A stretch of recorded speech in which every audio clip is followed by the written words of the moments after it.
The effect of the global warming is very easy to notice here, particularly in Chamonix, because you have a view on all the glaciers.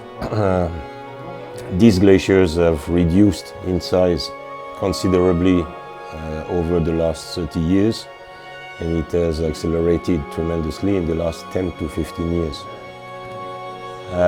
The other factor which is pretty annoying and alarming is that in the last 5 years we've seen the permafrost which is melting, and one of the main consequences of this melting permafrost is that we have a lot of rockfalls from most of the summits which used to be good rock climbing.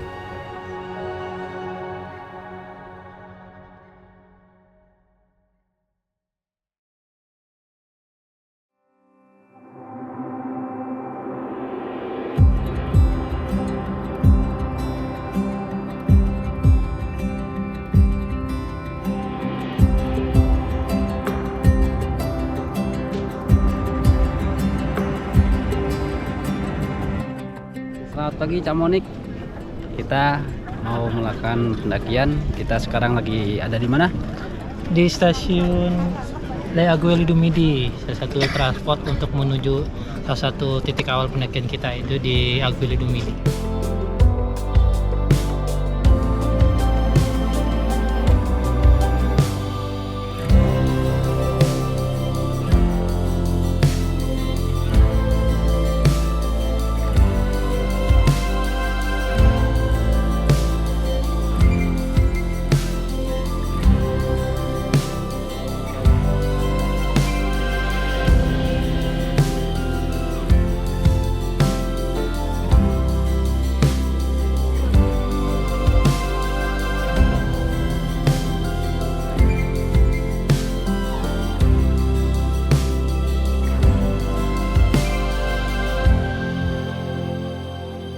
Mont Blanc, gunung tertinggi di Eropa, dia terbagi menjadi dua ya, memisahkan antara Prancis dan Italia. Nah, jalurnya pun ada 4 rute normal yang biasa digunakan untuk mendaki Mont Blanc. Dua dari sisi France, dua dari sisi Italia. Kami sendiri merencanakan pendakian Mont Blanc itu lewat rute Agueli du Midi ya, melalui Agueli du Midi. Salah satunya karena kita ingin mendapatkan pengalaman dan experience yang lengkap gitu ya. Karena dari sana itu medannya dia hampir 100% es, salju, dan glasier.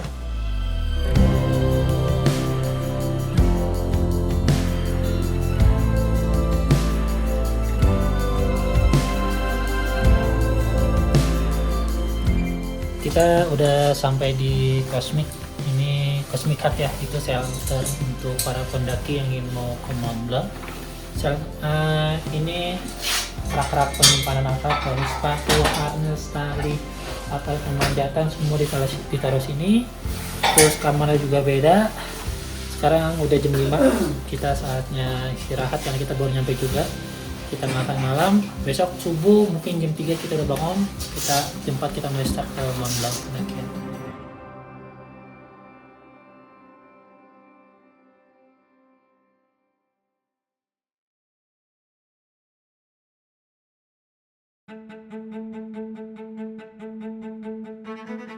Di Mont Blanc kita bangun pagi-pagi, yang paling pagi kita jalan itu start, dan di situ langsung buka pintu, langsung salju, langsung es, ambil orientasi.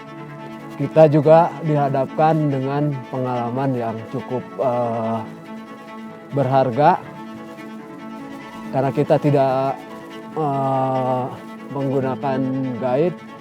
Kita mencari sendiri jalurnya, dan jalur yang kita lewati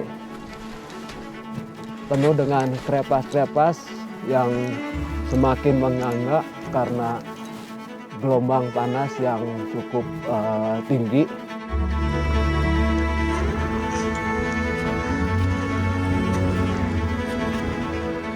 2 minggu, hampir 3 minggu sebelum kita lakukan pendakian, di Mont Blanc itu terkena heat wave atau gelombang panas. Jadi banyak geser-geser yang sudah banyak kebuka, akhirnya bikin crevasse yang sangat banyak, lebar.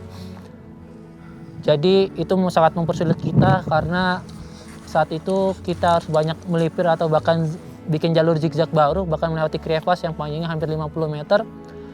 Itu sangat pengalaman baru banget buat saya, bahkan kita sempat kena avalanche atau longsoran salju karena saat itu terlalu snow banget atau poldernya terlalu dalam.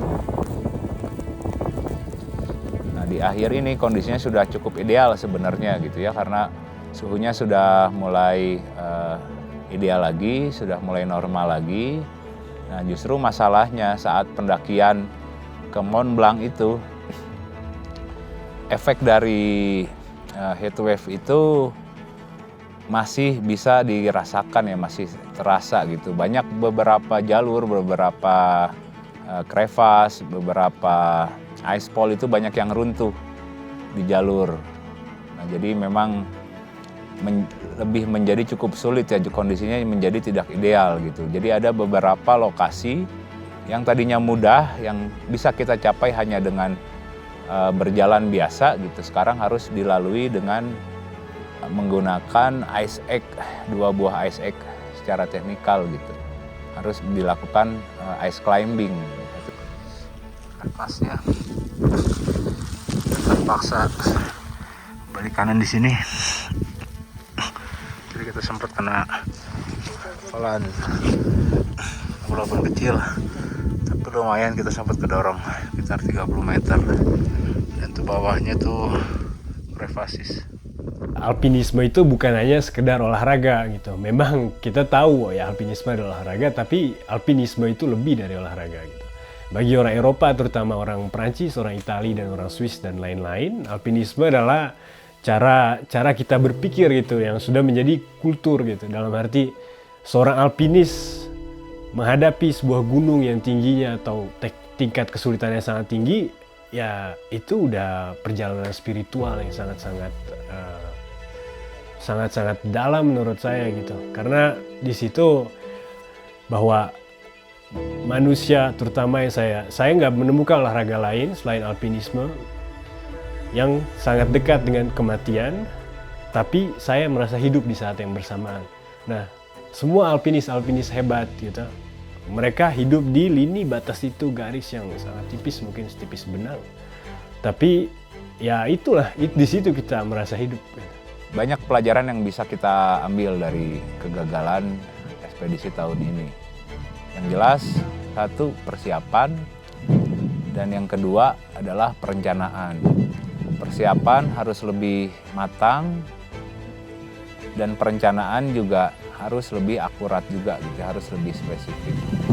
Tidak ada keberhasilan di Mont Blanc, tapi itu membuat kita berpikir beribu-ribu kali untuk persiapan yang lebih matang untuk menghadapi di pegunungan Alpine ini.